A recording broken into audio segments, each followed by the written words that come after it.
Magandang umaga sa ating lahat. Narito ang ating weather update. Yung amihan or northeast monsoon ay nakakapekto pa rin sa malaking bahagi ng Luzon. Samantala, yung pong low pressure area, bahagya pong kumikilos pa kanluran. Kasalukuyan po, nasa 1,235 kilometers east ng Mindanao. Kasalukuyan, wala pang direktang epekto ang low pressure area sa ating bansa. At sa araw na ito, inaasahan po natin na magiging maganda at maliwas sa panahon, hindi lamang sa Luzon at ganoon din po sa Visayas at sa Mindanao.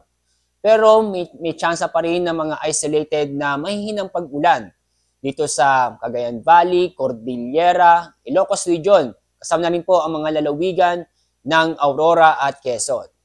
Sa lalabing bahagi ng bansa, may mga isolated na mga pag-ulan. Ito yung mga biglaang buhos na ulan dulot ng mga localized thunderstorm. Ngayong araw, wala po tayong gale warning, kaya po safe naman po pumalaot sa mga baybaying dagat sa buong kapuluan. Konting pag-ingat lang po dahil sa mga thunderstorm, kadalasan sa bandang hapon o gabi.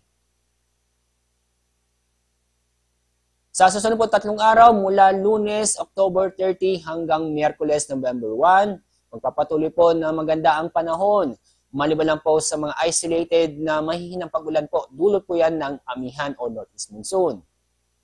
Sa mga kababayan po natin sa Baguio City, epekto pa rin ito ng amihan, kaya po sa mga araw na ito, maulap ang kalangitan na may tsansa ng mga mahihinang pag-ulan. Sa Legazpi City, maging maulan na po ang panahon sa mga araw nito na may tsansa ng mga mahihina hanggang sa katamtaman. Kung kuminsan may malalakas na pag-ulan, dulot po yan ng shear line. Mag-ingat po tayo sa mga araw nito dahil sa mga malalakas na pag-ulan na magdudulot o posibleng magdulot ng mga pagbaha o pagguho ng lupa.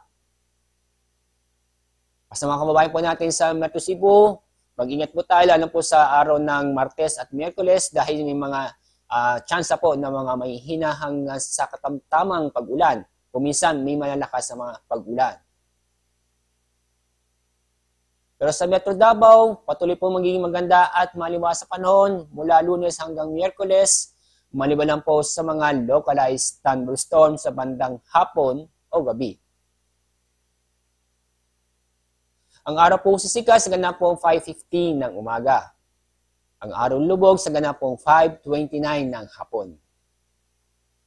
Yan pong ating weather update mula sa Pag-asa. Ako po si Alzar D. Aurelio.